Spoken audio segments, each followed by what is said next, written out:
സംവിധായകൻ പറയാൻ പാടില്ല എന്ന് പറയുന്ന കാര്യം പറഞ്ഞുകൊണ്ട് നമുക്ക് തുടങ്ങാം.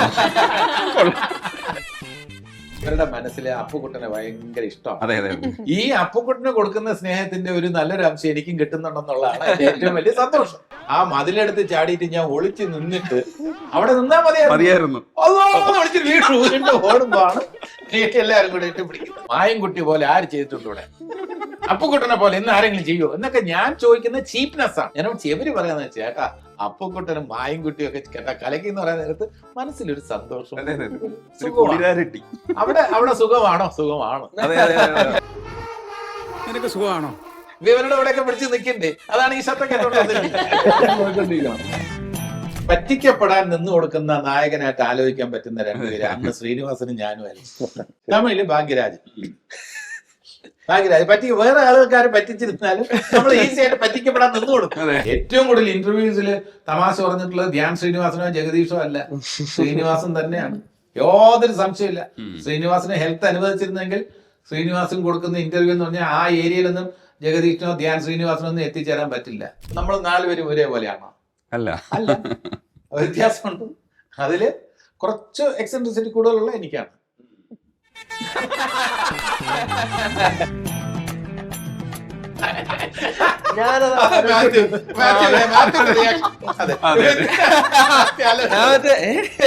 ലോക ബീങ് വേറെ പല എക്സൈറ്റ്മെന്റ് ഉള്ള കാര്യങ്ങളും പുതിയ നമ്മളിവിടെ ചെയ്യാത്തൊരു സാധനം, അത്രയും വേൾഡ് ബിൽഡിംഗ് ഒക്കെ ഭയങ്കര എക്സൈറ്റിംഗ് ആയിരുന്നു. പക്ഷെ എനിക്ക് ഏറ്റവും സന്തോഷം തോന്നുന്നത് നെസ്ലിൻ അതിലെങ്ങനെ ഹ്യൂമർ ഹാൻഡിൽ ചെയ്തു എന്നുള്ളതാണ്. ഏറ്റവും biggest blessing as an actor എന്താന്ന് വെച്ചാൽ നമുക്ക് കുറേ ജീവിതങ്ങൾ ജീവിക്കാൻ പറ്റും. 5 വർഷങ്ങൾക്ക് മുമ്പ് എഴുതി കാണിക്കാതെ തന്നെ ഇപ്പൊ കട്ട് ചെയ്യും. ഫ്ലാഷ് ബാക്കിലേക്ക് ഒരു ക്ലൂവും തരാത്ത രീതിയിൽ കട്ട് ചെയ്തല്ലേ. നമ്മൾ ഇങ്ങനെ കണ്ടോണ്ടിരിക്കണം. ഓ ഇത് അന്നത്തെ സംഭവം നോക്കിക്കൊണ്ടിരിക്കണം, അല്ലെങ്കിൽ പോയി. നിനക്ക് സുഖമാണോ? സുഖമാണോ? സുഖമാണ് എന്ന ചിത്രത്തിന്റെ വിശേഷങ്ങളുമായി ജഗദീഷ് ചേട്ടനുണ്ട്, സംവിധായകൻ അരുണുണ്ട്. അരുണന്റെ കൂടെ പഠിച്ചതാണ് കേട്ടോ ജഗദീഷ് ചേട്ടാ. അതും കൂടെ നോട്ട് ചെയ്യണം. മാത്യു ഉണ്ട്, ദേവിക സഞ്ജയ് ഉണ്ട്. ഹായ് ദേവിക. നമ്മള് എനിക്ക് തോന്നുന്നു ആദ്യമായിട്ടാണ്. മാത്യുവിനെ കഴിഞ്ഞ പ്രാവശ്യം കാണാൻ പറ്റിയില്ല. അതെ, അതുകൊണ്ട് ആ വാട്ട ഇന്ന് തീർന്നു. ജഗദീഷ് ചേട്ടാ, സിനിമയെ കുറിച്ച് ജഗദീഷ് ചേട്ടൻ പറയുന്നത് കേൾക്കാനാണ് എനിക്ക് ഉൾപ്പെടെ ഈ ടീമിൽ എല്ലാവർക്കും ആഗ്രഹം. പറഞ്ഞു തുടങ്ങാം. സംവിധായകൻ ഈ ഇങ്ങനെയുള്ള കാര്യങ്ങളില് പറയാൻ പാടില്ല എന്ന് പറയുന്ന കാര്യം പറഞ്ഞുകൊണ്ട് നമുക്ക് തുടങ്ങാം. എന്റെ അടുത്ത് പറഞ്ഞു ജഗദീഷ് ചതിക്കരുത്, ഇതിന്റെ ഒരു പോയിന്റ് ഉണ്ട്, അത് ഒരു കാരണവശാലും റിവീൽ ചെയ്യരുത്.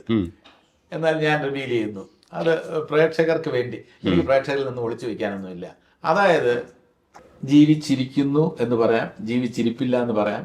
അങ്ങനെ കൺഫ്യൂഷനുള്ള ഒരു കൂട്ടം ആൾക്കാരുമായി ഒരു ചെറുപ്പക്കാരന് സംവദിക്കാൻ കഴിയുന്നുണ്ട്. അതെങ്ങനെ? അല്ലെങ്കിൽ അവർ യഥാർത്ഥത്തിൽ ആത്മാക്കളാണോ ജീവിച്ചിരിക്കുന്നവരാണോ? ഈ കൺഫ്യൂഷൻ എൻ്റെ ക്യാരക്ടറിനുണ്ട്. ഇതേ കൺഫ്യൂഷൻ ഈ സ്റ്റോറിയിലും ഉണ്ടാവും.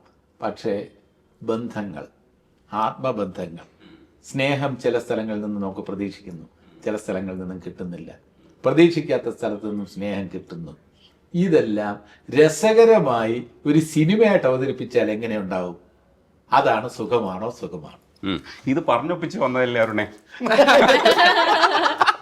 ഞാൻ പറയരുതെന്ന് പറയുന്ന കാര്യം പറഞ്ഞൊപ്പിച്ച് വന്നതാണ്. ജഗദീഷ് ചേട്ടാ, ഇത് പറഞ്ഞപ്പോ എനിക്ക് മനസ്സിലായി. ഇപ്പൊ നൈറ്റ് റൈഡേഴ്സ് നമ്മൾ അവസാനം കണ്ട സിനിമയിൽ, മാത്യുവിന്റെ സിനിമയിൽ അത്തരത്തിലുള്ള ചില എലമെന്റ്സ് ഒക്കെ കൈകാര്യം ചെയ്തിട്ടുണ്ടാകും. രസകരമാണ്. അത്തരത്തിലുള്ള ഒരു എലമെന്റ് ആണോ ഇത്? പക്ഷേ കുറച്ചുകൂടെ കോമിക് ആയിരിക്കും. കുറച്ചും കൂടെ എനിക്ക് തോന്നുന്നു റിയലിസ്റ്റിക് ആയിട്ടാണ് ഈ ഫാന്റസീനെ പ്ലേസ് ചെയ്തേക്കുന്നത്. ഓരോരുത്തർക്കും ഓരോ പെർസ്പെക്റ്റീവ് ആയിട്ട് എടുക്കും. ഒരു 3-4 പേര് ഒരുമിച്ച് ഈ സിനിമ കാണാൻ പോവുകയാണെങ്കിൽ 3-4 പേർക്കൊക്കെ ഇത് 3 രീതിയിലൊക്കെ ആയിരിക്കാൻ തോന്നുന്നത്.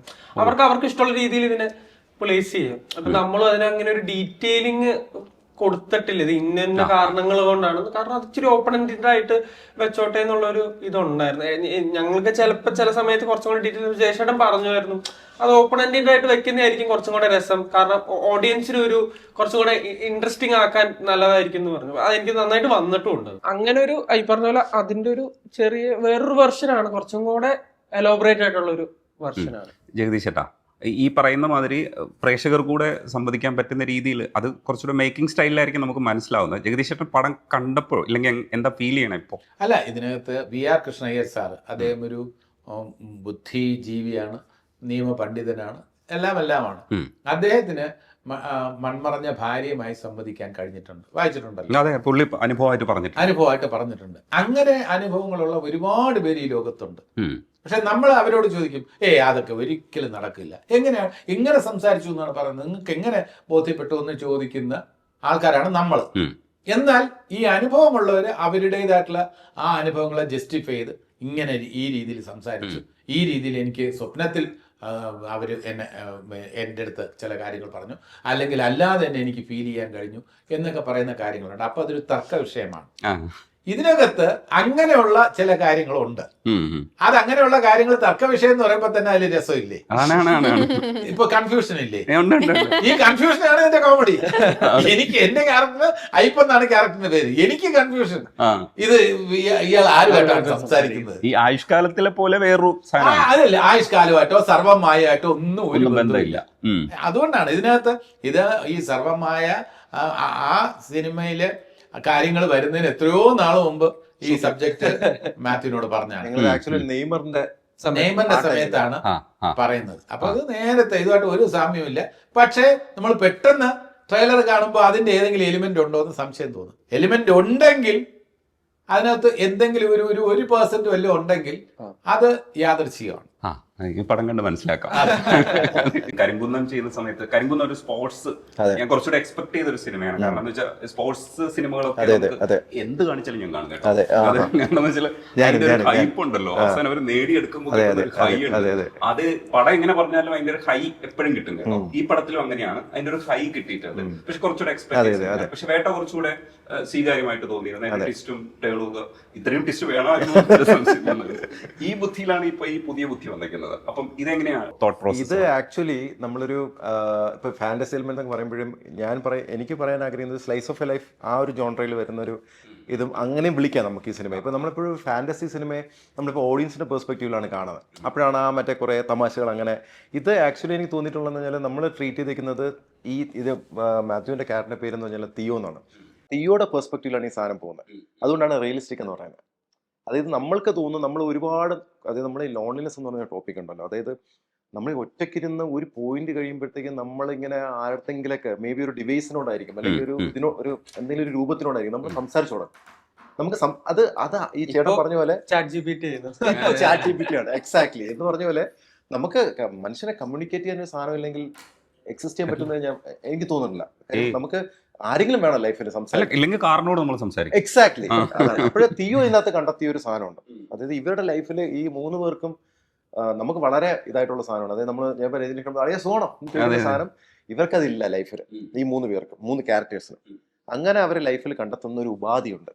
അതാണ് നമ്മുടെ സെക്കൻഡ് ഹാഫ്. അതാണ് സുഖമാണ്. അടിപൊളി. ചെറുപ്പക്കാർക്കൊപ്പമാണ് ഈ മാത്യു. നമ്മൾ കണ്ട തണ്ണീർമത്തലിൽ കണ്ട ചെറിയ ചെക്കനല്ല, ഇപ്പൊ വലിയ ആളായിട്ട് അങ്ങനത്തെ റോൾസ് ഒക്കെ ചെയ്തു തുടങ്ങി. പക്ഷെ ചെറുപ്പക്കാർക്കൊപ്പം ഉള്ള ഒരു കെമിസ്ട്രിയിൽ ഇപ്പോഴും ചെറുപ്പം സൂക്ഷിക്കുന്ന ഒരു മനസ്സാണ് ഉള്ളത്. ഇപ്പോഴും അപ്പുകുട്ടൻ ആ ഒരു ഫീല് കളിക്കാൻ പറ്റുന്ന ഒരാളാണല്ലേ ജഗദീഷ് ചേട്ടൻ. ഭയങ്കര സീരിയസ് ആവുമ്പോൾ സീരിയസ് ആയിട്ടും ചോദിക്കാം. അല്ല രജനീഷ്, ഇതിന്റെ കാര്യം എന്ന് വെച്ചാൽ ഇവർക്കൊക്കെ ഇവരുടെ മനസ്സിൽ അപ്പുകുട്ടനെ ഭയങ്കര ഇഷ്ടമാണ്. അതെ അതെ. ഈ അപ്പുകുട്ടന് കൊടുക്കുന്ന സ്നേഹത്തിന്റെ ഒരു നല്ലൊരു അംശം എനിക്കും കിട്ടുന്നുണ്ടെന്നുള്ളതാണ് ഏറ്റവും വലിയ സന്തോഷം. അവര് അപ്പുകുട്ടൻ നമ്മുടെ അപ്പുകുട്ടനായിട്ട് തന്നെ അവര് കാണുന്നുണ്ട്. പിന്നെ വേറൊരു സൈഡില് ഒരു അധ്യാപകൻ എന്നുള്ള ഒരു ചെറിയ റെസ്പെക്ട് ഒക്കെ വേറൊരു സൈഡും കൂടെ. എനിക്ക് പക്ഷേ ഏറ്റവും ഇഷ്ടപ്പെട്ടത് ജഗദീഷ് ചേട്ടനും പോലീസായിട്ട് പിന്നെ അങ്ങനെ എനിക്ക് ഏറ്റവും ഫേവറേറ്റ് അതുകൊണ്ട് എന്റേത് മായൻകുട്ടിയാണ് കേട്ടോ. അപ്പുകുട്ടനല്ല, എനിക്ക് മായൻകുട്ടി കൂടി. ആ ഓർമ്മകളിൽ കഴിയാൻ അതിന്റെ പ്രതാപം ഞാൻ പറയുന്നത് എനിക്കിഷ്ടമല്ല. ഞാനൊക്കെ അന്ന് മായൻകുട്ടിയായിട്ട് അതെനിക്കിഷ്ടമല്ല. ഇവര് പറയുന്ന ഒരു മനസ്സിന് സന്തോഷമാണ്, ഒരു കുളിരാണ്. എന്നെ പഠിച്ച് ഞാൻ എന്റെ പഴയ കാലം മായൻകുട്ടി പോലെ ആര് ചെയ്തിട്ടുണ്ട് ഇവിടെ, അപ്പുകുട്ടനെ പോലെ ഇന്ന് ആരെങ്കിലും ചെയ്യുമോ എന്നൊക്കെ ഞാൻ ചോദിക്കുന്ന ചീപ്നെസ് ആണ്, സ്റ്റാൻഡേർഡ് ഇല്ലായ്മയാണ്. ഞാൻ ഇവര് പറയുന്നത് ചേട്ടാ അപ്പുകുട്ടനും മായൻകുട്ടിയും ഒക്കെ കേട്ടാ കലക്കി എന്ന് പറയുന്ന നേരത്ത് മനസ്സിലൊരു സന്തോഷം. അവിടെ സുഖമാണോ? സുഖമാണ്. പ്രമോഷൻ ജഗദീഷ് ചേട്ടനാണ് ലീഡ് ചെയ്യേണ്ടത്. ഇതാണ് ഞാൻ പറഞ്ഞത്. പ്രതീക്ഷ ആ സുഖം ഞാൻ ആസ്വദിക്കുന്നുണ്ട്. എന്റെ പഴയകാല നല്ല സിനിമകളിൽ അല്ലെ കഥാപാത്രങ്ങൾ അതിൽ ഹ്യൂമർ എടുത്തു പറയുമ്പോൾ, ഇപ്പം മാത്യു പല ഇന്റർവ്യൂവിലും പറഞ്ഞിട്ടുണ്ട്, മഴ പെയ്യുന്നു മദ്ദളം കൂട്ടുന്നു ഏറ്റവും ഇഷ്ടപ്പെട്ട ചിത്രങ്ങളിലൊന്നാണ്. അതിന്റെ കഥാകൃത്ത് എന്ന നിലയിൽ എനിക്ക് ഒരു സന്തോഷം ഉണ്ടാകും. അങ്ങനെയാണ് യുവത്വം നിലനിർത്താൻ വേണ്ടിയുള്ള എന്റെ ശ്രമങ്ങൾ ഞാൻ നടത്തുന്നത്. യുവത്വം ഞാൻ നിലനിർത്തുന്നു എന്നല്ല ഞാൻ പറയുന്നത്, ശ്രമങ്ങൾ ഞാൻ നടത്തും. ഞാൻ ശ്രമങ്ങൾ നടത്തും. ഇവരുടെ ഇവിടെയൊക്കെ പിടിച്ച് നിൽക്കണ്ടേ, അതാണ് ഈ ശബ്ദം കേട്ടോണ്ടത്. എവിടെ ഇപ്പൊ ഇതിനകത്ത് ഏറ്റവും കൂടുതൽ എനർജി കാണിക്കുന്ന ആരാ? ഞങ്ങൾ എക്സ്പെക്ട് ചെയ്യുന്നത് ഈ എനർജിയാണ് കേട്ടോ. എനർജി വേണം. ഒരു സിനിമ ആ ഷൂട്ടിംഗ് സമയത്ത് നമ്മൾ രാവിലെ ഷൂട്ടിങ്ങിന് പോകാൻ നേരത്ത് ഇതിന്റെ ഷൂട്ടിംഗ് എന്ന് പറഞ്ഞാൽ നമ്മൾ ത്രില്ലോടുകൂടി വീട്ടിൽ തിരിക്കണം, എങ്കിലേ സുഖമുള്ളൂ. ഞാൻ വീട്ടിൽ നിന്ന് ആ കാറ് വന്നിട്ടുണ്ട്, ആ കയറി ഇരുന്ന് കഴിഞ്ഞാൽ ഇന്ന് ഏത് സീനായിരിക്കും എടുക്കുക. ഞാൻ മാത്യു ഇന്ന നമ്പരൊക്കെ ഇടാതിരിക്കില്ല, മാത്യുവിന്റെ കൂടെ ഞാനും എന്ന് പറഞ്ഞ് ചിന്തിച്ചാണ് ഞാൻ അവിടെ ചെല്ലുന്നത്. അപ്പൊ സീൻ വായിക്കും, അരുൺ വായിക്കും, എന്ത് ചെയ്യാന്നുള്ള അങ്ങോട്ടും ഇങ്ങോട്ടും ആലോചിച്ചതിന് ശേഷം ഒരു റിഹേഴ്സൽ ടേക്ക് എന്ന് പറയുമ്പോൾ രണ്ടുപേരും നന്നായിട്ട് ചെയ്തതിന്റെ സുഖം സന്തോഷം ദേവികയുള്ള സീനാണെങ്കിൽ അപ്പൊ അതിന്റെ സന്തോഷത്തിലാണ് നമ്മൾ ഈ ഷൂട്ടിംഗ് മുഴുവൻ കൊണ്ടുപോകുന്നത്. അത് ഇതിൽ ആസ്വദിക്കാൻ കഴിഞ്ഞിട്ടുണ്ട്. സീരിയസ് സീൻസ് ഉണ്ട്. അതെ അതെ അതെ. ഈ മാത്യുവിന്റെ ഒക്കെ കുറച്ചുകൂടെ സെറ്റിൽ ആയിട്ടുള്ള അഭിനയത്തിന്റെ കാലഘട്ടമാണ്. ഇപ്പൊ ജഗദീഷ് ചേട്ടൻ 2 കാലഘട്ടത്തിൽ അഭിനയിച്ചിട്ടുണ്ട്. ഒരു ഇറക്കിയ ശേഷം പലതരത്തിലുള്ള ക്യാരക്ടേഴ്സ് ചൂസ് ചെയ്യുന്നതിൽ പോലും ജഗദീഷ് ചേട്ടൻ കാണിക്കുന്ന ഒരു മിടുക്കുണ്ട്. അപ്പൊ ഇവരുടെ കൂടെ ചെയ്യുമ്പോൾ ഈ മീറ്ററുകളൊക്കെ ജഗദീഷ് ചേട്ടൻ തന്നെ ചിന്തിക്കുന്നുണ്ടാവും. വളരെ നല്ല ചോദ്യമാണ് അത്. ഇങ്ങനെയുള്ള ടോപ്പിക്സിൽ രജനീഷ് വളരെ സ്റ്റഡീഡ് ആയിട്ടാണ് എല്ലാം ചോദിക്കുന്നത്. ഇപ്പം ആക്ടിങ്ങിന്റെ സട്ടിലിറ്റി എന്ന് പറഞ്ഞാൽ യുവതലമുറയുടെ സട്ടിലിറ്റിയുടെ കൂടെയാണ് നമ്മൾ പിടിച്ചു നിൽക്കേണ്ടത്. കാരണം അല്പം പോലും ലൗഡ് ആക്ടിങ് വരാൻ പാടില്ല. ഒരു ചിരിപ്പിക്കാൻ ഉള്ള ശ്രമം തന്നെ മായൻകുട്ടിയുടെ എക്സ്പ്രഷൻ ആയിരിക്കില്ല ഇന്നത്തെ ഐപ്പിടേണ്ട എക്സ്പ്രഷൻ കോമഡി സീൻസിൽ. ഞാനും മാത്യുവും കൂടെ പോലീസ് സ്റ്റേഷനിൽ ഒരു സീനുണ്ട്. അവിടെ മായൻകുട്ടിയെ പോലെ ആയിരുന്നു, അപ്പുക്കുട്ടനെ പോലെ ആയിരുന്നു എന്ന് പറഞ്ഞാൽ എൻ്റെ പരാജയമാണ്. ഇന്നത്തെ എൻ്റെ പ്രായത്തിന്റെ അനുസരിച്ച്, ഐപ്പിന്റെ പ്രായത്തിനനുസരിച്ചുള്ള ഇന്നത്തെ ട്രെൻഡിനനുസരിച്ച് മാത്യുവിന്റെ സ്റ്റൈലിനനുസരിച്ചുള്ള കോമഡിയാണ് ഞാൻ അവിടെ കൊടുക്കുന്നത്. ഓ അടിപൊളി. മാത്യുവിന്റെ സ്റ്റൈൽ എന്ന് പറഞ്ഞാൽ യുവാക്കളുടെ സ്റ്റൈൽ, ആ സട്ടിലിറ്റി. ആ മാത്യു എന്ത് റിയാക്ഷൻ ഇടുന്നു, മാത്യു ഇടുന്ന റിയാക്ഷനേക്കാളും ഒരു 10 ഇരട്ടി റിയാക്ഷൻ ഞാനിട്ട് അതിനെ ഓവറാക്കിയാൽ ആ സീൻ താഴെ പോകും. അപ്പൊ മാത്യു വളരെ മിനിമം എക്സ്പ്രഷനിൽ മാത്യു നോക്കുമ്പോൾ അതേ മിനിമം എക്സ്പ്രഷനിൽ ഞാൻ തിരിച്ചു നോക്കി മാത്യുവിന്റെ കൂടെ ഞാൻ പിടിച്ചിരിക്കും. അതെ മാത്യു ശരിക്കും ഞങ്ങളാണ് ബുദ്ധിമുട്ടുന്നത്. നമ്മള് ചിന്തിക്കുന്നതിന്റെ ഒക്കെ അപ്പുറമാണ് ഇവര് ഒരു ചെറിയ ഡയലോഗ് ആണെങ്കിൽ പോലും ഇവര് കണ്ടെത്തുന്ന വേരിയേഷൻസും. ഇപ്പൊ നമ്മളിപ്പോ നേരത്തെ പറഞ്ഞ പോലെ അപ്പുക്കുട്ടനും മായൻകുട്ടി എന്നുള്ള ക്യാരക്ടേഴ്സ് ഒക്കെ നമുക്ക് ഫേവറേറ്റ്. പക്ഷെ എന്നാൽ പോലും എനിക്ക് ഇപ്പോഴും മാർക്കോയിൽ ചെയ്യുന്നതായാലും റോഷാക്കില് കിഷ്കിന്റെ കണ്ടത്തില് ഫാലിമയില് ഹ്യൂമർ ചെയ്തപ്പോഴായാലും ഒക്കെ അത് ഭയങ്കര എക്സൈറ്റിംഗ് ആണ്. അവര് ഇതിന്റെ ഒപ്പം മാറുക എന്നുള്ളത് എനിക്ക് തോന്നുന്നു ഇവർ ഏത് സമയത്തോ ഏത് സ്റ്റൈൽ ഓഫ് ആക്ടിങ്ങിലൊക്കെ കൊണ്ടുവന്നിട്ടാലും ഇവർ അഡാപ്റ്റ് ചെയ്യും. അവർ അങ്ങനെയാണ്. അപ്പൊ എനിക്ക് നമ്മളിപ്പോ ഒരു സെറ്റ് ഓഫ് ഒരു പാറ്റേണിലാണ് പോകുന്നത്. പക്ഷെ വേറെ ഡീറ്റ് പോകുമ്പോൾ നമുക്ക് അഡ്ജസ്റ്റ് ചെയ്യാൻ ടൈം എടുക്കും. ഇവരിത്ര ഇതാണ് പുതിയതാണെന്നൊക്കെ പറഞ്ഞാൽ ഇവര് എന്നുള്ള രീതിയിൽ അഡാപ്റ്റ് ചെയ്യും. അതാണ് നമ്മൾ പഠിക്കാൻ നോക്കുന്നത്. ആക്ടറിന്റെ ഇപ്പൊ ഇമോഷണൽ സീൻസിൽ മാത്യുവിന്റെ പവർഫുൾ ആയിട്ടുള്ള ആക്ടിങ്ങിന്റെ ഭാഗം എന്ന് പറഞ്ഞാൽ മാത്യുവിന്റെ കണ്ണുകളാണ്. ഇതിലെ സീൻസ് നോക്കിക്കോളൂ. ഞാൻ ഇപ്പൊ ഇത്ര മാത്രം പറയുന്നു. ഇമോഷണൽ സീൻസിലെ മാത്യുവിന്റെ കണ്ണുകൾ ശ്രദ്ധിച്ചാൽ ആ ഇമോഷൻസ് ഉണ്ട്. അത് നമുക്ക് ആ സീനിൽ അഭിനയിക്കാൻ എന്നെ കൂടുതൽ സഹായിക്കുന്ന ഇമോഷൻസ് ആണ്. ഓ അടിപൊളി മാത്യു, കോംപ്ലിമെന്റ്. നിങ്ങൾ ആ സീൻ നോക്കിക്കോളൂ. നമ്മൾ രണ്ടുപേരും കൂടെ ഉള്ള ഇമോഷണൽ സീൻസില് ഞാൻ കൂടുതലൊന്നും പറയുന്നില്ല. അത് പ്രേക്ഷകർക്ക് ഇഷ്ടപ്പെടും, അത്രമാത്രം പറയും. നമ്മൾ ഭയങ്കര ആക്ടിങ് ചെയ്തു എന്നല്ല ഞാൻ പറയുന്നത്. മനസ്സിലായി.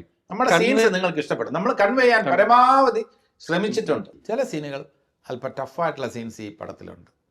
അത് ആ കടമ്പ കടക്കാൻ വേണ്ടിയുള്ള ശ്രമങ്ങളാണ് നമ്മൾ നടത്തിയിട്ടുള്ളത്. അത് സിനിമ കണ്ടിട്ട് പ്രേക്ഷകർ പറയാം. അതെ അതെ, ചിരി കാണുമ്പോൾ അറിയാം കടമ്പ കടന്നു. Devika once upon a time കൊച്ചിയില് ആ ക്യാരക്ടർ ഗ്ലാമറസ് ആയിട്ടുള്ള വേറെ കുറെ ആക്ടിവിറ്റീസ് ഒക്കെ ചെയ്യുന്ന ഒരു ക്യാരക്ടറാണ്. ഭയങ്കര രസമുള്ളൊരു സാധനമാണ്. ഒരു പരിവേഷം കിട്ടുന്ന, നമ്മളൊക്കെ സ്വപ്നം കാണുന്ന ചില വേഷങ്ങളാണ്. നമ്മളല്ലാത്തതാവാൻ ലാലേട്ടനെയൊക്കെ പോലെ മറ്റേ സ്മഗ്ലർ വരുന്നില്ലേ, അതിന്റെ ഒരു ഹൈപ്പ് സിനിമ കാണുന്ന സമയത്ത് എങ്ങനെയായിരുന്നു മനസ്സിൽ തോന്നുന്നത്? എനിക്ക് പ്രൈമറിലി കാണുന്നതിനെക്കാട്ടും കഥ കേട്ടപ്പോഴായിരുന്നു ഭയങ്കര ഒരു ഇൻട്രീഗിങ് ക്യാരക്ടർ തോന്നിയത്. സാർ കഥ പറയുമ്പോൾ സാർ പറയുന്നത് ഈ കുട്ടീനെ കണ്ടാൽ ഒരിക്കലും തോന്നരുത് ഇതൊരു ഡ്രഗ് ഡീലറാണ്, ഒരിക്കലും ഒരു കാരണവശാലും തോന്നരുത്. പക്ഷെ ചെയ്യണതൊക്കെ ഈ പരിപാടിയാണ്. പക്ഷെ ആ ക്യാരക്ടറും എനിക്ക് primarily driving factor was the motive. എന്താണ് ആ കുട്ടിയുടെ മോട്ടീവ് അത് ചെയ്യാൻ വേണ്ടി എന്നുള്ളത്. അതേപോലെ തന്നെ ഈ പടത്തിലേക്ക് വരുവാണെങ്കിലും ഏറ്റവും ഇൻട്രസ്റ്റിംഗ് ആയിട്ടുള്ള കാര്യം ഇൻഡിവിജ്വലി എല്ലാവരുടെയും മോട്ടീവ് എന്താണെന്നുള്ളതാണ്. എന്തുകൊണ്ടാണ് അവർ ചെയ്യുന്ന കാര്യങ്ങൾ ചെയ്യുന്നത്, എന്താണ് അവർക്ക് അതുകൊണ്ട് കിട്ടാനുള്ളത്. കുറച്ചു നേരം കഴിഞ്ഞ് പോകുമ്പോഴത്തേക്ക് മനസ്സിലാവും അതിനെക്കാട്ടൊക്കെ ബിയോണ്ട് പോയി ഇറ്റ് ബിക്കംസ് അബൌട്ട് റിലേഷൻഷിപ്സ്. നമ്മൾ അടുത്ത ആൾക്കാരുടെ കൂടെ ഇടപഴകുമ്പോൾ ഒരു പോയിന്റ് കഴിയുമ്പോഴത്തേക്ക് ഭയങ്കര വോം ആവും നമ്മളുടെ ഫീലിങ്സ് ടുവേർഡ്സ് ആ കൂടെ ഉള്ള ആള്. അപ്പം ആ ഒരു ഫ്ലോ ഇസ് വെരി നൈസ്. അപ്പം എങ്ങനെയാണ് ആ ഷിഫ്റ്റ് വരുന്നത് എന്നുള്ളത്, എന്ത് മോട്ടീവ് വരുന്നു, അത് എന്തിലേക്ക് എത്തുന്നു, അതിന്റെ ഇടയിൽ ഇവർ ഫോം ചെയ്യുന്ന റിലേഷൻഷിപ്സ്, പ്രൈമറിലി അതാണ് സുഖമാണ്. മാത്യു കുട്ടി ബുദ്ധിജീവിയാണ്. അയ്യോ ദീപികയുടെ ഞാൻ പ്രകാശൻ അത് കഴിഞ്ഞിട്ട് മകളിൽ കണ്ട ഒരു നമ്മൾ കണ്ട വേറൊരു സോഫ്റ്റ് ആയിട്ടുള്ള ഒരു ക്യാരക്ടറാണ്. എന്നിട്ട് ഈ വൺസ് അപ്പോൺ എ ടൈമിൽ അഭിനയിക്കുമ്പോഴാണ് നമുക്കൊരു ഭയങ്കര ഒരു ഹൈ കിട്ടുന്നത്. കാരണം ആ ചെറിയ കുട്ടി, ആ പാവം കുട്ടിയില്ലേ, ആ പാവം കുട്ടിയാണല്ലോ ഈ വലിയ വില്ലത്തിയായിട്ട് വരുന്നത് എന്നുള്ള. പാവം കുട്ടിയല്ല, ഞാൻ പ്രകാശനിലെ തലതെറിച്ച കുട്ടിയാണ്, മകളിലൊരു തലതെറിച്ച കുട്ടിയാണ്. പലപ്പോഴും ഇത്തരം ക്യാരക്ടേഴ്സ് മാറി മാറി കിട്ടുമ്പോ ഉണ്ടല്ലോ, അത് നമുക്ക് ഭയങ്കര ഒരു രസമാണ്, നമുക്ക് ഭയങ്കര ഒരു ഉന്മേഷം കിട്ടും. അപ്പൊ ഈ ക്യാരക്ടേഴ്സ് മാറി മാറി കിട്ടാൻ വേണ്ടിയിട്ടുള്ള ശ്രമങ്ങൾ ഇതിൽ എത്രത്തോളം മാറ്റമുണ്ട് അല്ലെങ്കിൽ അത് ഫീൽ ചെയ്യുന്നത്? ഇതെനിക്ക് തോന്നുന്നു ചാരുയുടെ ക്യാരക്ടർ ഭയങ്കര മെച്ചുവറാണ്. പറഞ്ഞ പോലെ തന്നെ എപ്പോഴാണോ നമുക്ക് ഡിഫറൻസ് പോർട്രേ ചെയ്യാൻ പറ്റുന്നത്. ഞാനിപ്പോ ഒരുപാട് പടങ്ങൾ ചെയ്തിട്ടില്ല, ഞാനിപ്പോ ജസ്റ്റ് തുടങ്ങി പിന്നെ അപ്പോഴത്തേക്ക് കോവിഡായി, പിന്നെ ഞാൻ കോളേജൊക്കെ ഫിനിഷ് ചെയ്തിട്ട് മെല്ലെ വരാന്നുള്ള ഒരു തീരുമാനം തന്നെയായിരുന്നു. അങ്ങനെ വേണമെന്ന് വിചാരിച്ചെടുത്തതല്ല, എന്താണോ വരുന്നത് അങ്ങനെ വരട്ടെ എന്നുള്ള രീതിയിലായതുകൊണ്ട് ഒരുപാട് ഞാൻ ക്യാരക്ടേഴ്സ് ചെയ്തിട്ടില്ല. പക്ഷെ എനിക്ക് തോന്നുന്നു ഏറ്റവും biggest blessing as an actor എന്താന്ന് വെച്ചാൽ നമുക്ക് കുറേ ജീവിതങ്ങൾ ജീവിക്കാൻ പറ്റും. ഒരു ജീവിതത്തിൽ തന്നെ കുറെ ചെറിയ വേറെ ആൾക്കാരുടെ ജീവിതങ്ങൾ ജീവിക്കാൻ പറ്റും. ചാരുയുടെ ക്യാരക്ടർ സ്പെസിഫിക്കലി പറഞ്ഞ പോലെ തന്നെ ഈ മോട്ടീവ് ഭയങ്കര ഇൻട്രീഗിങ് ആണ് എനിക്ക്. ഒരാൾ എന്തുകൊണ്ടാണ് അവർ ചെയ്യുന്ന കാര്യങ്ങൾ ചെയ്യുന്നത്, ജസ്റ്റ് ജനറലി തന്നെ ആൾക്കാർ ചെയ്യുമ്പോൾ ഞാൻ ഒരുപാട് ആലോചിക്കുന്ന ഒരു കാര്യം. അപ്പൊ ഒരു ക്യാരക്ടർ എന്ന് പറയുമ്പോൾ കറക്റ്റ് നമുക്കൊരു കഥയിൽ പറഞ്ഞു തരിക, ഇവർ ഇതുകൊണ്ടാണ് ഇത് ചെയ്യുന്നത്. അതെന്ത് ആക്ച്വലി ഭയങ്കര കൺവീനിയൻസ് അല്ലേ അത്. ജീവിതത്തിൽ നമുക്ക് ആരെയും പറഞ്ഞു തന്നിട്ടുണ്ടായിരുന്നെങ്കിലോ ഇവർ ഇതുകൊണ്ടാണ് ഇത് ചെയ്യുന്നത്. ആ തോട്ട് രസമാണ്. അപ്പൊ ഈ സിനിമയെ കുറിച്ച് എനിക്ക് പറയാനുള്ളത്, പ്രേക്ഷകരില് നിങ്ങൾക്ക് കിട്ടുന്ന സ്നേഹം കുറവാണെന്ന് തോന്നുന്നുണ്ടോ? അത് അച്ഛനമ്മമാരിൽ നിന്നായിക്കോട്ടെ, കാമുകനോ കാമുകിയിൽ നിന്നായിക്കോട്ടെ, സമൂഹത്തിൽ നിന്നായിക്കോട്ടെ, മേലുദ്യോഗസ്ഥന്മാരിൽ നിന്നായിക്കോട്ടെ, നിങ്ങൾക്ക് കിട്ടുന്ന സ്നേഹം കുറവാണെന്ന് നിങ്ങൾക്ക് ഒരു തോന്നലുണ്ടോ? എങ്കിൽ ഈ സിനിമ കാണുക. സുഖമാണ്. പല ഉത്തരങ്ങളും ഭയങ്കര ഡയമെൻഷനാണ്. പല ഉത്തരങ്ങളും നിങ്ങൾക്ക് കിട്ടും. പല ഉത്തരങ്ങളും ഇതിൽ നിന്ന് കിട്ടും. നിങ്ങൾക്ക് ആശ്വസിക്കാനും കഴിയും. ഒരു പരിധിവരെ പ്രേക്ഷകർക്ക് ഇറങ്ങി പോകുമ്പോ നമ്മുടെയൊക്കെ ജീവിതം തീരെ മോശമല്ല എന്ന് തോന്നുന്ന തരത്തിൽ നന്മയുള്ളവര് ഈ ലോകത്ത് ഒരുപാടുണ്ട് എന്ന് തോന്നുന്ന നമ്മൾ so called feel good movie അല്ല ഇത്. ഡിഫറെന്റ് ജോണറിലുള്ള ഫീൽ ഗുഡ് മൂവിയാണ്. ഈ ജഗദീഷ് ചേട്ടന്റെ പഴയകാല പല പടങ്ങളിലും ഇപ്പൊ തിരുത്തൽവാദി, വെൽക്കം ടു കൊടൈക്കനാൽ, ഗാനമേള, പിന്നെ അങ്ങനത്തെ ഒരുപാട് സിനിമകളുണ്ട്. ആ സിനിമകൾ ആ ഒരു കാലമുണ്ട്. 90s ഒരു എനിക്ക് തോന്നുന്നു മോർ ദാൻ 50 സിനിമാസിൽ നായകനായിട്ട് അഭിനയിച്ചിട്ടുണ്ട്. ആ ഒരു എറ ഉണ്ട്. ബാക്കിയുള്ള നമ്മുടെ ക്യാരക്ടർ റോളിലുള്ള പല ക്യാരക്ടേഴ്സ് ശ്രദ്ധിക്കപ്പോഴും ഇങ്ങനെ അല്ലാത്ത ഈ പ്രിയപ്പെട്ട കുക്കൂലൊക്കെ വരുന്നത് പോലത്തെ ക്യാരക്ടേഴ്സ് ഉണ്ടല്ലോ, ഇടയ്ക്ക് എപ്പോഴെങ്കിലും ഒക്കെ റീവിസിറ്റ് ചെയ്ത് ഇത്തരം പടങ്ങളിലേക്ക് പോകുമ്പോൾ ആ പടങ്ങളിലേക്ക് കാലത്തെ റീവിസിറ്റ് ചെയ്യുമ്പോൾ ജഗദീഷ് ചേട്ടന് ഇപ്പൊ എന്താ തോന്നുന്നത്? സന്തോഷമാണുള്ളത്. കാരണം വെൽക്കം ടു കൊടൈക്കനാൽ എന്ന് പറയുന്ന ചിത്രം, അല്ലെങ്കിൽ പ്രിയപ്പെട്ട കുക്കു, അങ്ങനെയുള്ള ചിത്രങ്ങളിലൊക്കെ തന്നെ ഒരു ഷെയ്ഡ്സ് ഓഫ് നന്മയുണ്ട്. ആ ക്യാരക്ടർ അല്പം ഒരു പറ്റിക്കപ്പെടാൻ നിന്നു കൊടുക്കുന്ന നായകനായിട്ട് ആലോചിക്കാൻ പറ്റുന്ന രണ്ടുപേര്, അന്ന് ശ്രീനിവാസനും ഞാനുമായിരുന്നു. തമിഴില് ഭാഗ്യരാജ് വേറെ ആൾക്കാർ പറ്റിച്ചിരുന്നാലും നമ്മൾ ഈസി ആയിട്ട് പറ്റിക്കപ്പെടാൻ നിന്നു കൊടുക്കും. അത്രത്തോളം നിഷ്കളങ്കതയുള്ള രണ്ട് കഥാപാത്രങ്ങൾ. ശ്രീനിവാസൻ പല പടങ്ങളിലും കൂട്ടുകാരൊക്കെ നിന്ന് പാവം രാജകുമാരിലെ ശ്രീനിവാസനെ നമ്മളെല്ലാം കൂടെ ചതിക്കുന്നു. അതേപോലെ തന്നെ ഗൃഹപ്രവേശത്തില് കൂട്ടുകാരൊക്കെ കൂടെ എന്നെ പറയുന്ന എല്ലാം ഞാൻ അനുസരിക്കാൻ ശ്രമിക്കുകയാണ്. പറഞ്ഞ മനസ്സിലായില്ലേ? അങ്ങനെ ഒരു നിഷ്കളങ്കനായിട്ടുള്ള ക്യാരക്ടറായിട്ട് ശ്രീനിവാസൻ കഴിഞ്ഞാൽ പിന്നെ ചോയ്സ് ഞാനായിരുന്നു. അങ്ങനെ കുറെ പടങ്ങള് നമ്മൾ ചെയ്തിട്ടുണ്ട്.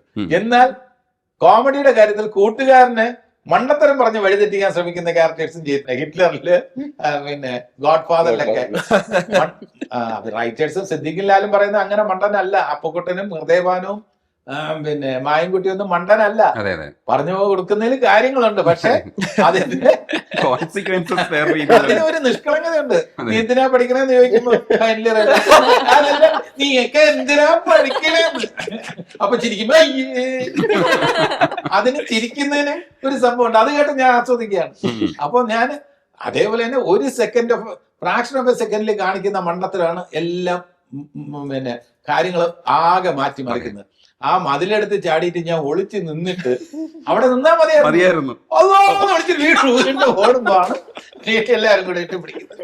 അങ്ങനെയുള്ള ചില സംഭവങ്ങൾ മണ്ടത്തരങ്ങൾ കാണിക്കുന്ന കഥാപാത്രങ്ങളാണെന്ന് ചെയ്തിട്ടുള്ളത്.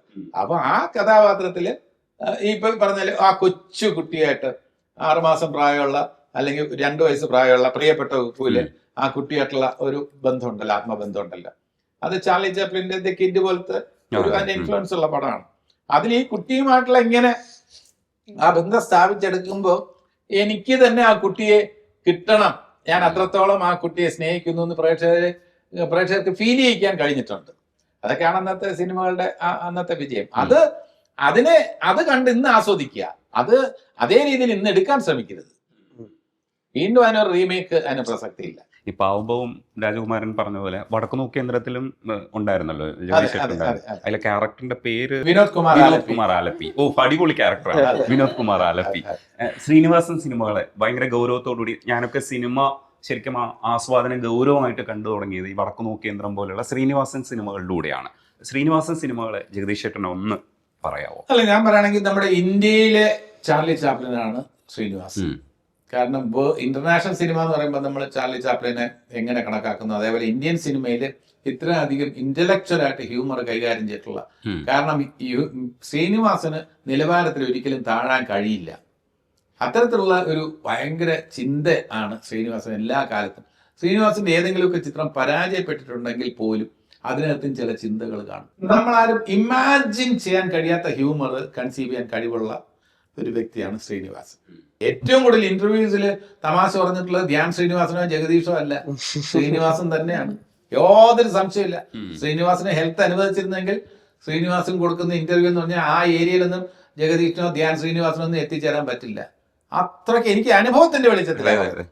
അത്രയ്ക്ക് ക്ലാസ് ആയിട്ടുള്ള ഹ്യൂമർ, നമ്മൾ ആരും ചിന്തിക്കാത്ത ടൈപ്പ് ഓഫ് ഹ്യൂമർ. എത്ര കഥകൾ, എത്ര കഥാപാത്രങ്ങൾ, ഇതൊക്കെ നിസ്സാര കാര്യമോ. പിന്നെ അഭിനയം എന്ന് പറഞ്ഞാല് മണ്ടനായിട്ട് നിന്നു കൊടുക്കുക, സ്വന്തം രൂപത്തെ കളിയാക്കി തന്നെ അതിനുവേണ്ടി നിന്നു കൊടുക്കുക. അപ്പൊ അങ്ങനെയുള്ള ഒരു ഒരു ഒരു മലയാള സിനിമയുടെ ഞാൻ കണ്ടിട്ടുള്ള ജീനിയസുകളിൽ ഏറ്റവും പ്രമുഖൻ എന്ന് പറയുന്നത് ശ്രീനിവാസൻ തന്നെയാണ്. അതേപോലെ ഒരു വ്യത്യസ്തമായ സിനിമയാണ് ജഗദീഷ് ചേട്ടൻ പോലീസുകാരനായിട്ട് അഭിനയിച്ച മൂക്കിലെ രാജ്യത്ത്. ഇവര് 4 പേര്, പക്ഷെ അതിലെല്ലാവർക്കും ഭ്രാന്താ. അപ്പോ അത് ഭയങ്കര തോട്ടാണ്. ഒരുപക്ഷെ ഈ കാലഘട്ടത്തിൽ ആയിരുന്നെങ്കിൽ ആ പടം ഭയങ്കര സൂപ്പർ ഹിറ്റ് ആയിട്ട് ഓടുമായിരുന്നു എന്ന് തോന്നിയത്. കാരണം അതൊരു ഭയങ്കര ഫിലോസഫിക്കൽ ആയിട്ടുള്ള തോട്ടാണ്. വട്ടില്ലാത്ത ആരും ലോകത്തില്ല എന്നാണ് അതിന്റെ ഒരു മെസ്സേജ് ഒറ്റ വാക്കിൽ നമുക്ക് പറഞ്ഞു കഴിഞ്ഞാൽ. മൂക്കില രാജ്യത്ത് പോലെയുള്ള പടങ്ങൾ റീ റിലീസ് ചെയ്യപ്പെടണമെന്ന് ആഗ്രഹിക്കുന്ന ഒരാളായുണ്ട് ഞാനും. അപ്പൊ മാത്യു തന്നെ അതിനെ കുറിച്ച് പറഞ്ഞിട്ട് ജഗദീഷ് ചേട്ടൻ പറയാം. മാത്യു അതിനെ ഒന്ന് പറയും. അല്ല, ഞാനെപ്പോഴും കാണുമ്പോ എനിക്ക് എന്താന്ന് വെച്ചാൽ ഭയങ്കര റിഫ്രഷിംഗ് ആണ്. ഓരോ സമയത്തും ഞാൻ ആദ്യം കണ്ടപ്പോ ചിരിക്കുക ചെയ്തത്, ത്രൂ ഔട്ട് ചിരിക്കുക. രണ്ടാമതും മൂന്നാമതും ഒക്കെ കാണുമ്പോ ഓരോ വട്ടം സ്ട്രൈക്ക് ചെയ്യുന്ന കുറെ ഡീറ്റെയിലുകൾ ഉണ്ട്. ഇവര് ഹ്യൂമറിൽ കവർ ചെയ്തേക്കുന്ന കുറെ ഫിലോസഫി ഉണ്ട്. പണ്ടൊന്നും എനിക്ക് തിലകൻ സാറിന്റെ സീൻ ഉണ്ടല്ലോ, അതൊക്കെ ചുമ്മാ ചിരിച്ചിടുകയാണ്. അതിലും കുറെ കാര്യങ്ങൾ പറഞ്ഞു പോകുന്നുണ്ട് എന്നുള്ളത്. ഇമോഷൻസ് കവർ ചെയ്യുന്നുണ്ട്. സിദ്ദിഖ് സാറിന്റെ ക്യാരക്ടർ അതില്, മുകേഷ് ചേട്ടന്റെ, ജഗതി ചേട്ടന്റെ ഭയങ്കര രസം. അത് എനിക്ക് തോന്നുന്നു ഒരു 10-15 വട്ടത്തിക്കുള്ളിൽ കണ്ടിട്ടുണ്ടാവും. ഓരോ വട്ടം കാണുമ്പോ ഞാൻ ഓരോ ഡീറ്റെയിൽസ് മറ്റേ ക്ലാസിക് സാറുകളുണ്ട്, കുതിരോട്ടം സാറും രാജ്മി ദേവ് സാറൊക്കെ വന്നിട്ടുള്ള സീനുകള്, ഇവര് ക്ലൈമാക്സ് ഇട്ട് വരുമ്പോൾ എപ്പോഴും ഭയങ്കര റിഫ്രഷിംഗ് ആണ്. ഓരോ വട്ടം നീലവാനം. ജഗദീഷ് അതിനകത്ത് ഈ ഫിലോസഫി പറഞ്ഞില്ലേ, മാത്യു പറഞ്ഞ പോലെ ആദ്യം കണ്ടപ്പോൾ സമയത്ത് നമ്മൾ ചിരിച്ചു വിട്ടതാ. ഞാൻ ഈ രണ്ടാമതും മൂന്നാമതും കണ്ടപ്പോഴാണ് എനിക്ക് അത് വല്ലാത്തൊരു സിനിമയാണല്ലോ എന്നുള്ളത് മനസ്സിലാക്കുന്നത്. അതായത് ഞാനിപ്പോൾ പത്മരാജൻ സാറിന്റെ അരപ്പട്ട കെട്ടി ഗ്രാമത്തിൽ റീ റിലീസ് ചെയ്യുന്നത് പോലെ അത് ചെയ്യണമെന്ന് എനിക്ക് ആഗ്രഹമുള്ള സിനിമകളിൽ ഒന്നുപോലെ, അതേപോലെ മൂക്കിലെ രാജ്യത്ത് ഇതിന്റെ ഒരു ഫിലോസഫി ഇല്ലേ? അല്ല, അതിനകത്തുണ്ട്. ഓരോ ക്യാരക്ടേഴ്സും ഈ ഇവരുടെ ഈ 4 ക്യാരക്ടേഴ്സിനും ചില സ്വപ്നങ്ങളുണ്ട്. അതെ. ഈ ഇവർക്ക് എക്സെൻട്രിസിറ്റി എന്നുള്ള മാഡ് എന്നോ അല്ലെങ്കിൽ അവര് അങ്ങനെ ഒരു ഭ്രാന്ത് എന്നുള്ള ഒരു വാക്കിന് അപ്പുറം അവരുടെ എക്സെൻട്രിസിറ്റിയാണ് യഥാർത്ഥത്തിൽ ഒരു പരിധി വരെ. അവർക്ക് മാനസിക നില കുറച്ചൊന്ന് തകരാറിലാണ്. എന്നാൽ ഒരു ബാക്കിയുള്ളവർക്ക് നോർമലായിട്ടും വേണമെങ്കിൽ തോന്നാം പലപ്പോഴും ഉള്ള പെരുമാറ്റം.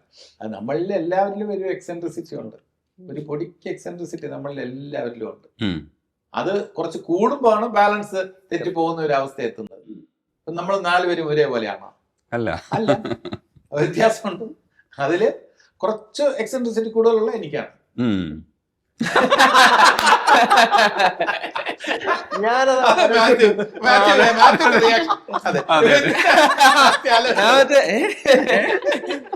ഇച്ചിരി നേരം എടുത്തിരിക്കുന്നത് അത് ജഗദീഷ് ചേട്ടൻ്റെ മിടുക്കം.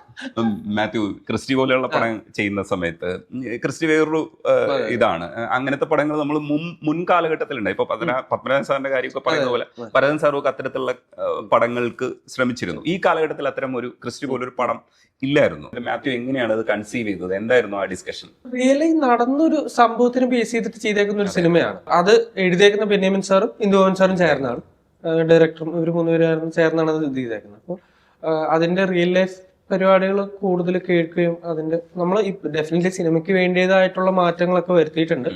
അപ്പൊ അങ്ങനെ ഒരു റിയൽ ആയിട്ട് നടന്ന ക്യാരക്ടേഴ്സ് ഒക്കെ ആയിട്ട് ഒരു ചർച്ചയ്ക്കുള്ള ഒരു അവസരം ഉണ്ടായിട്ടുണ്ട്. അപ്പൊ കുറച്ചും കൂടെ ഈസി ആയിരുന്നു. അപ്പൊ ഞാൻ ഈ ഏജ് ഗ്യാപ്പ് എന്നതിനൊക്കെ ഉപരി ഇത് ഭയങ്കര കോമൺ ആയിട്ടുള്ള ഒരു കാര്യമാണ്. ഒരു നമുക്ക് നമ്മുടേക്കാളും ഏജ് ഉള്ള ഒരാളുടെ അടുത്ത് പ്രണയം തോന്നുക എന്നുള്ളത്, ചിലപ്പോ പ്രണയം എന്ന് പറഞ്ഞത് ലവ് അങ്ങനത്തെ ഒരു ഇത് അട്രാക്ഷൻ അതുമാവാം. അതിനുപരി ചിലപ്പോ റെസ്പെക്ട് ചെയ്യുന്ന വരുന്ന ഒരു ഇതും ആവാം. അതിന് പല ഡെപ്തുകളുണ്ട്. പണ്ട് കുറെ പറഞ്ഞ പോലെ കുറെ സിനിമകളിൽ വന്നിട്ടുണ്ട്. ഒരു ഭയങ്കര ക്ലാസിക് ആയിട്ടുള്ള സിനിമ മലേന, പക്ഷെ അത് കുറച്ചും കൂടെ ഒരു എന്താ അഡൽട്ട് ഇതിലാണ് പ്ലേ രതി നിർവേദം.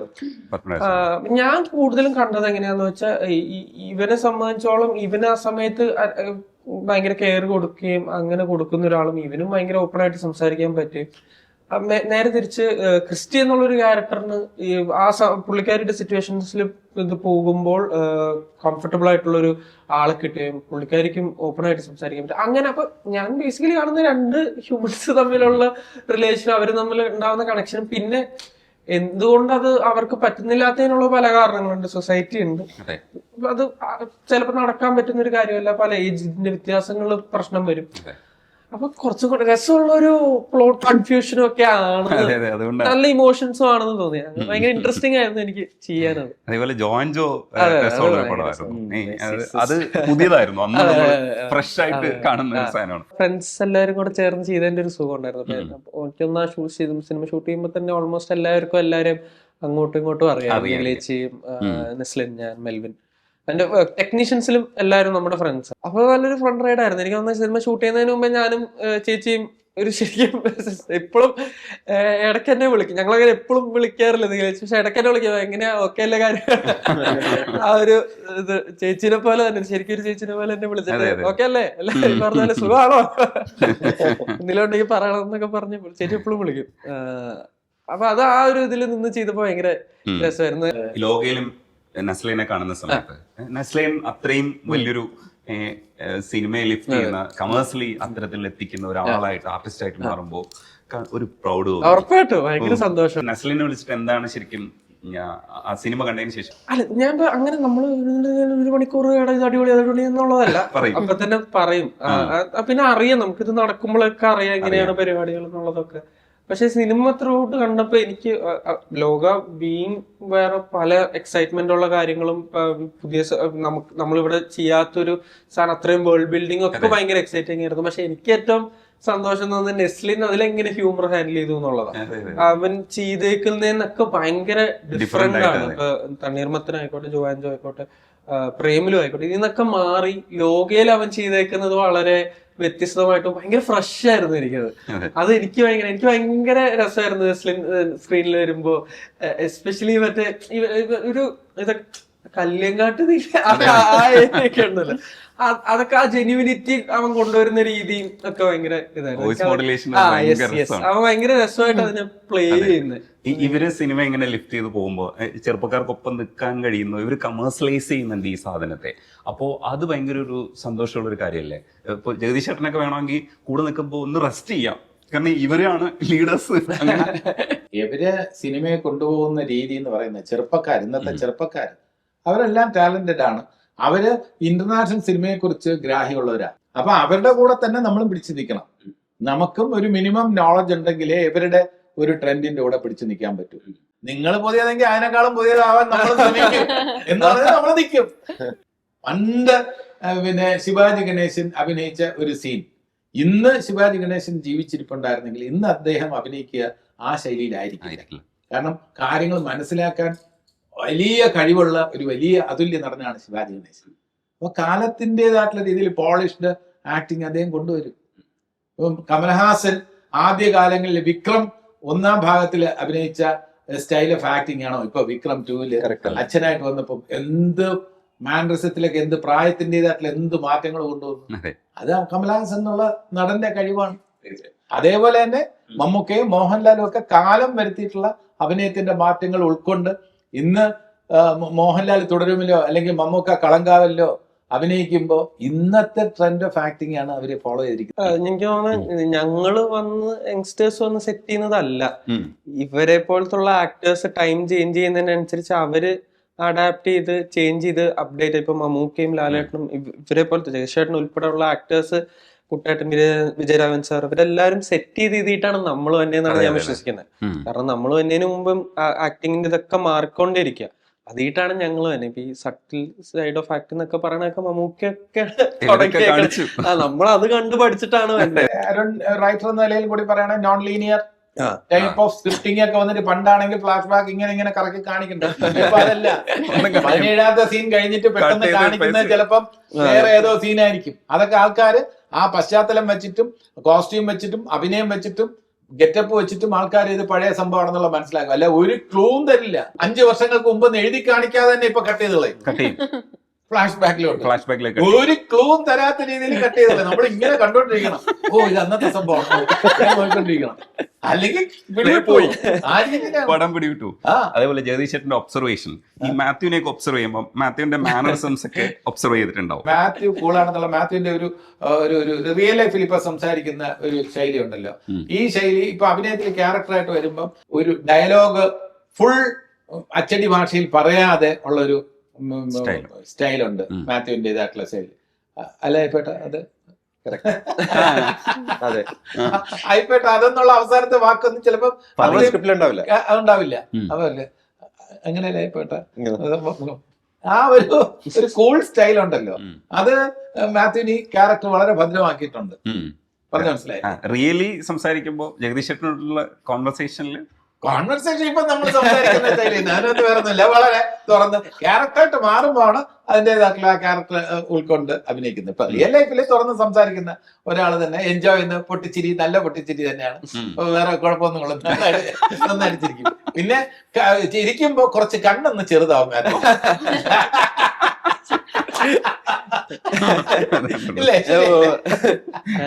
ഒരു കാര്യം കൂടെ ചോദിച്ചോട്ടെ, ഈ സർവകലാശാല ഓട്ടോ പോലെയുള്ള വേണുനാഗവള്ളി ചിത്രങ്ങളുണ്ട്. വേണുനാഗവള്ളി സാറിന്റെ സ്ക്രിപ്റ്റിങ്ങും സ്റ്റൈലിങ്ങും സർവകലാശാല ലോകോത്തര സിനിമകളിൽ ഞാൻ താഴ്വാരത്തിനൊപ്പം വെക്കുന്ന ടൈപ്പ് ഓഫ് സിനിമയാണ് സർവകലാശാല. അതിലൊക്കെ ജഗദീഷ് ചേട്ടനും ഉണ്ടായിരുന്ന ഒരു ഭാഗ്യവും കൂടിയാണ്. ലാലേട്ടനാക്കിയ സിനിമയും കൂടിയാണ് സർവകലാശാല. വേണുനാഗവള്ളിയുടെ സിനിമകളിൽ അഭിനയിക്കുമ്പോൾ വേണുനാഗവള്ളി സാറിനെ ഒന്ന് ഓർത്താൽ എങ്ങനെയായിരിക്കും? വേണുനാഗവള്ളി 100% കലാകാരനാണ്. കലാകാരൻ എന്ന് പറഞ്ഞാൽ കലാഹൃദയം, വേറെ ഒന്നും. ഒരു കല സംസാരത്തിൽ തന്നെ ഒരു ഹ്യൂമറൊക്കെ നമ്മൾ പറയുമ്പോൾ നമ്മൾ പറയാൻ ഇത്രയും ചിരിക്കേണ്ട കാര്യം ഉണ്ടോ എന്നുള്ള കാര്യത്തിൽ നമുക്ക് സംശയം തോന്നും. ശ്വാസം മുട്ടുന്ന ലെവലിൽ ചിരിക്കും, ഇങ്ങനെ ചിരിക്കും. ഞാൻ പറഞ്ഞ അത്ര തമാശ നമുക്ക് സന്തോഷവും തോന്നും. ഇത്രയും വലിയ ഹ്യൂമറാണ്, നല്ല രീതിയിൽ ആസ്വദിച്ച് നമ്മളെ പ്രോത്സാഹിപ്പിക്കും. പിന്നെ ആ ക്യാരക്ടർ ഞാൻ ഇങ്ങനെ ചിരിച്ചു, വേണിച്ചേട്ടൻ ചിരി, ഞാൻ വേണിച്ചേട്ടൻ ഇത് ഇങ്ങനെയാണ് ചിരിക്കുന്നത് പറഞ്ഞു, വേണിച്ചേട്ടൻ അത് വെച്ച് എനിക്ക് ക്യാരക്ടർ ഉണ്ടാക്കി. കാരണം മറ്റേ സ്വാഗതം എന്ന് പറഞ്ഞ സിനിമയിൽ ഞാനും കാമുകയും തമ്മിൽ പ്രേമിച്ചുകൊണ്ടിരിക്കുകയാണ്. ഒരു സീനിലും ഡയലോഗ് ഇല്ല, ഈ കാമുകിന്റെ അടുത്ത് ഞാൻ എപ്പോഴും ആ കാമുകയും ചിരിച്ചോണ്ടിരിക്കും. ഡയലോഗ് ഇല്ല, കാമുകി എന്തൊക്കെയോ പറഞ്ഞിരിക്കും. അതാണ് വേണിച്ചേട്ടൻ. പിന്നെ വേണിച്ചേട്ടൻ എന്ന് പറഞ്ഞ പുള്ളി പിന്നെ ഞാന് ഇപ്പൊ രാഷ്ട്രീയക്കാരില് കോൺഗ്രസ്സുകാരൻ ചെറുപ്പക്കാര് അല്ലെ യൂത്ത് കോൺഗ്രസ്സുകാരൻ നടക്കുന്നത് എങ്ങനെ, പിന്നെ CPM-കാരൻ നടക്കുന്നത് എങ്ങനെയാണ് എന്ന് പറഞ്ഞ് ഞാനൊന്ന് ഇംപ്രവൈസ് ചെയ്തൊന്ന് കാണിച്ചു കൊടുത്തു. വേണിച്ചേട്ടൻ പറഞ്ഞ ഇത് ക്യാരക്ടറിൽ ഞാനിടാം. സ്വാഗതത്തില് ഈ ഒരു യൂത്ത് കോൺഗ്രസ്സുകാരൻ നടക്കുന്ന ശൈലിയിലാണ് എനിക്ക് ക്യാരക്ടർ. ഞാൻ ഒരു ചടുലമായിട്ടുള്ള ഒരു രീതിയിൽ മുണ്ടും പിടിച്ചിട്ട് യൂത്ത് കോൺഗ്രസ്സുകാരൻ നടക്കുന്ന ഒരു ശൈലി ഞാൻ അതിൽ സിനിമ എടുത്ത് നോക്കിയത് കാണാൻ കഴിയും. ഞാൻ നടക്കുന്ന ഒരു ശൈലി അത് സ്റ്റേജിൽ ഞാൻ വേറൊരു ഇതിൽ അവതരിപ്പിച്ചിട്ടുണ്ട്. ഒരു സീനിയർ ആയിട്ടുള്ള കമ്മ്യൂണിസ്റ്റ് പാർട്ടി നേതാവ് നടക്കുന്നത് എങ്ങനെയാണെന്നുള്ളത് ഞാൻ കാണിച്ചിട്ടുണ്ട്. അത് രണ്ടും ഇപ്പൊ നമുക്ക് അതിനനുസരിച്ച് ക്യാമറ അതിനനുസരിച്ച് വയ്ക്കാൻ പറ്റില്ല, വെക്കാനൊക്കെ പറ്റും. അല്ല ഇതിനകത്ത് ചുമ്മാ ഒന്ന് കാണിച്ചു തരാം, വേണമെങ്കിൽ കാണിച്ചു തരാം. ഒരു യൂത്ത് കോൺഗ്രസ്സുകാരൻ നടക്കുന്ന രീതിയാണെങ്കിൽ ഞാൻ കാണിച്ചു തരാം. യൂത്ത് കോൺഗ്രസ്സുകാരനാണെന്നുണ്ടെങ്കിൽ എന്റെ കൂടെ നടക്കും ഒരു കാര്യം നടത്താനായിട്ടുള്ള കാര്യമാണ് യൂത്ത് കോൺഗ്രസ്. അത് മിനിസ്റ്ററോട് പറഞ്ഞിട്ട് നമുക്ക് വേണ്ട കാര്യങ്ങൾ എന്താണെന്ന് വെച്ചാൽ കമ്മ്യൂണിസ്റ്റ് പാർട്ടിക്കാരനാണെങ്കിൽ എങ്ങനെയാണെന്നുള്ളത് കാണിച്ചു തരാം. എന്റെ കൂടെ നടന്നു വരുമ്പോ അത് നമുക്ക് വേണ്ട രീതിയിലൊക്കെ നമുക്ക് കൈയടിച്ചിട്ട് എന്താണെന്ന് വെച്ചാൽ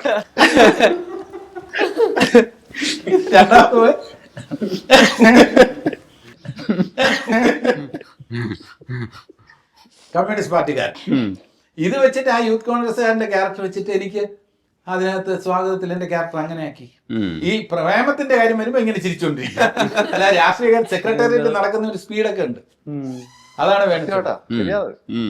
അപ്പൊ ആ വേണിച്ചേട്ടൻ കൺസീവ് ചെയ്തിട്ടുള്ള സംഭവങ്ങൾ എന്നൊക്കെ പറയുന്നത് പിന്നെ അതിൽ ഞാൻ അഗ്നിദേവനിലെ പുതു ഒരു ഒബ്സഷൻ ആയിട്ടുള്ള ക്യാരക്ടർ, അതൊക്കെ വേണിച്ചേട്ടൻ എന്ന് പറഞ്ഞാൽ എപ്പോഴും പാട്ടുകാരനാണ്. അതെ, പാട്ടിനെ കുറിച്ച് നല്ല നോളജ് ഉണ്ട്. ജേർണലിസ്റ്റ് ആയിരുന്നു, ആകാശവാണി, അങ്ങനെ ഒരുപാട് വേണിച്ചേട്ടനെ കുറിച്ചൊക്കെ പറഞ്ഞാൽ മണിക്കൂറുകളോളം പറയാൻ കഴിയും. തീർച്ചയായിട്ടും. സുഖമാണെന്നതിന്റെ പ്രൊമോഷനാണ്. പക്ഷെ ജഗദീഷേട്ടനെ കേട്ടിരിക്കുമ്പോൾ ഭയങ്കര രസമാണ്. അതുകൊണ്ടാണ് ഞാൻ പറഞ്ഞത് എനിക്കൊരു സിംഗിൾ ഇന്റർവ്യൂ തരണോ. തീർച്ചയായിട്ടും. അപ്പൊ പ്രേക്ഷകരെല്ലാരും കേട്ടിട്ടുണ്ട്. ഇത് റെക്കോർഡ് ചെയ്യാൻ വേണ്ടിട്ട് മനഃപൂർവ്വം ചോദിച്ച ചോദ്യമാണ്. മാത്യുവിന്റെ റെക്കമെൻഡേഷൻ ഇല്ലേ?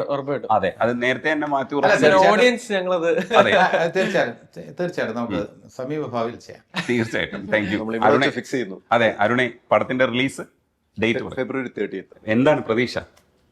ഉറപ്പല്ലേ, നല്ലതായിട്ട് തട്ടത്തുള്ള പ്രതീക്ഷയാണ്. എന്തായാലും നല്ല ഒപ്പീനിയൻ ഉണ്ട്. അപ്പം സ്റ്റുഡിയോസിലേക്ക് കാണുമ്പോൾ നമ്മൾ എഴുത്തിലേക്ക് ഇരിക്കാൻ കിട്ടുന്ന ഒരു ഫീഡ്ബാക്ക് ഉണ്ടാവുമല്ലോ എല്ലാവർക്കും. നമ്മളൊരു പോയിന്റില് ഇത് കണ്ട് കട്ടായി തലയെന്ന്. അപ്പം കാണുന്നവർക്ക് ഇങ്ങനെ നല്ല കുഴപ്പമില്ല. പിയറോ പ്രതീക്ഷ എന്റെ അടുത്ത് സുഹൃത്തും കൂടെയാണ്. ഒപ്പീനിയൻ കറക്റ്റ് ആയിട്ട് പറയാന്ന് പറഞ്ഞു. ഒരു ഫീൽ ഗുഡ് പടമാണ് എന്ന് പറഞ്ഞു. അപ്പൊ ഞാൻ ഓക്കെയാണ്. കാരണം എല്ലാത്തിനും വിമർശനം. നമ്മളെ ഫീൽ ഗുഡ് എന്ന് പറയുന്നേക്കാൾ എനിക്ക് തോന്നിയത് സ്ലൈസ് ഓഫ് എ ലൈഫ് ആ ഒരു ജോൺറ വരുന്ന ഒരു കാറ്റഗറിയിലേക്ക് ഇടാനാണ് ഞാൻ കുറച്ചും കൂടെ ആഗ്രഹിക്കുന്നത്. കാര്യം ഇതിനകത്ത് കുറെ ഇമോഷൻസ് ഇതുണ്ട്. ഈ പറഞ്ഞ പോലെ ഇവർക്ക് ഈ 3 ക്യാരക്ടേഴ്സിനും ബാക്ക് സ്റ്റോറീസ് ഉണ്ട്. അപ്പോ അതിന്റെ കുറെ ഇമോഷൻ ട്രാവൽ ഉണ്ട്. പിന്നെ നമ്മളെ ഫണ്ണിലാണ് ഇത് പറഞ്ഞു പോയിരിക്കുന്നത്. ഇവരെ കൂടാതെ കുറെ കഥാപാത്രങ്ങളുണ്ട്. അപ്പോ നന്നായി വന്നു പ്രതീക്ഷിക്കുന്നു. ബാക്കി തിയേറ്ററിൽ സാധ്യതയുണ്ട്, നല്ല സാധ്യതയുണ്ട്. നല്ല പോസിറ്റീവ് ആയിട്ടുള്ള ഇതിനകത്ത് ഒരു എന്താ പറയാ 100% ഫുൾ കോമഡി എന്നുള്ള രീതിയിൽ വരണ്ട. അങ്ങനെയല്ല, ചിരിക്കാനുള്ള അവസരങ്ങൾ ഉണ്ടാവും, ഇമോഷൻസ് ഉണ്ടാവും. പക്ഷെ നമ്മളെ സ്വയം നമുക്ക് തിരിച്ചറിയാൻ കഴിയുന്ന നിമിഷങ്ങൾ ഈ സിനിമയിലുണ്ടാവും. തീർച്ചയായിട്ടും. നെല്ലിക്കാമ്പുകൾ ശ്രദ്ധിക്കപ്പെട്ടു, ഇനി ഇതും ശ്രദ്ധിക്കപ്പെടുമെന്നാണ് കരുതൽ. ഉറപ്പായിട്ടും സിനിമ എല്ലാവർക്കും ഇഷ്ടപ്പെടും. എനിക്ക് അതിനൊക്കെ ഉപരി ഇത് നമ്മൾ പറയാൻ ശ്രമിക്കുന്ന ഒരു ടോപ്പിക് ഉണ്ട്, അല്ലെങ്കിൽ ഒരു ഒറ്റപ്പെടലിന്റെ ഒരു ലെയർ, അതൊക്കെ ഒന്ന് ആൾക്കാർക്ക് ടച്ച് ചെയ്യാൻ പറ്റിയ തന്നെ ഒരു വലിയ വിജയമാണെന്ന് ഞാൻ വിശ്വസിക്കുന്നുണ്ട്. റാദർ ദാൻ വലിയ ഹിറ്റ് എല്ലാം ഇരിക്കെ ഏറ്റവും കൂടുതൽ എനിക്ക് തോന്നുന്നത് ഞാൻ ഈ സിനിമ ചെയ്യാനുള്ള എന്റെ ഏറ്റവും വലിയ ഉദ്ദേശവും ഇതൊക്കെ ആ ക്യാരക്ടറിനോട് തോന്നുന്ന ഒരു കഥ കേട്ടപ്പോ എനിക്ക് ആ ക്യാരക്ടറിനോട് ഒരു വിഷമമുണ്ട്, മമതയുണ്ട്. അതെ, ട്രെയിലറിന്റെ എൻഡില് അതെ അതുണ്ടല്ലോ. അപ്പൊ അത് ഫേസ് ചെയ്യുന്ന കുറെ പേരുണ്ട്. അപ്പൊ ഇതിനൊക്കെ ഒരു സൊല്യൂഷൻ എന്ന് പറഞ്ഞാൽ ഒരാള് ഏതെങ്കിലും ഒരാൾ ചുമ്മാ കേട്ടിരിക്കാൻ അല്ലെങ്കിൽ ഈ ചോദ്യം ചോദിക്കാൻ തയ്യാറായാൽ കുറെയൊക്കെ പ്രശ്നങ്ങൾ മാറും. അപ്പൊ ആ ഒരു എലമെന്റ് ഒന്ന് എല്ലാവർക്കും ഒന്ന് ടച്ച് ചെയ്യാൻ മനസ്സിലാവുകയൊക്കെ പറ്റിയാൽ തന്നെ ഒരു വലിയ വിജയമാണെന്ന് ഞാൻ വിശ്വസിക്കുന്നു. തീർച്ചയായിട്ടും. അതെ, പറയുന്ന പോലെ വാലന്റൈൻസ് ഡേന്റെ സമയത്താണ് വരുന്നത്. അപ്പം ലോകം മുഴുവൻ ലവ്, ബിലോങ്ങിങ് ഇതൊക്കെ സെലിബ്രേറ്റ് ചെയ്യുമ്പം അതില്ലാത്തവരുടെ കഥയിൽ അതില്ലാത്തവര് എങ്ങനെ അത് ഉണ്ടാക്കിയെടുക്കുന്നു അവർക്ക് കിട്ടിയ ആൾക്കാരുടെ അല്ലെ അവര് ഉണ്ടാക്കുന്ന ആൾക്കാരുടെ എന്താണെങ്കിലും എന്ത് രീതിയിലാണെങ്കിലും എങ്ങനെയാണ് നമ്മൾ നമുക്ക് വേണ്ടി that we find belonging. ഒരു ചെറിയ പടമാണ്. തീർച്ചയായിട്ടും പറഞ്ഞ മനസ്സിലായിട്ടുണ്ട്. ദേവിക പറഞ്ഞതിനകത്ത് എല്ലാം ഉണ്ട്. അപ്പോൾ തിയേറ്ററിൽ പോയി എല്ലാവരും സിനിമ കാണണം. നന്ദിയുണ്ട് സംസാരിക്കാൻ. Thank you.